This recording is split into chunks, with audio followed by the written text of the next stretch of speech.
ช่องระฆังทองสวัสดีค่ะคลิปนี้มาดูแนวทางมัดรวมฮานอยของเจนุกบารมีมหาเฮงนะคะฉบับนี้เป็นแนวทางประจำวันที่5พฤศจิกายน2568ค่ะแนวทางมัดรวมฮานอยวันนี้นะคะเจให้เด่นที่3ฟันที่3ค่ะ36 37 38ตัวเน้น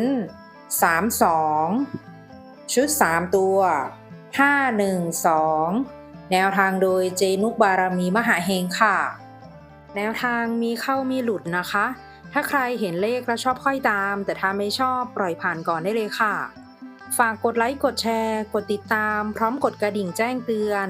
เพื่อที่จะไม่พลาดคลิปใหม่ๆจากช่องระฆังทองด้วยนะคะขอบพระคุณทุกท่านที่เข้ามารับชมค่ะ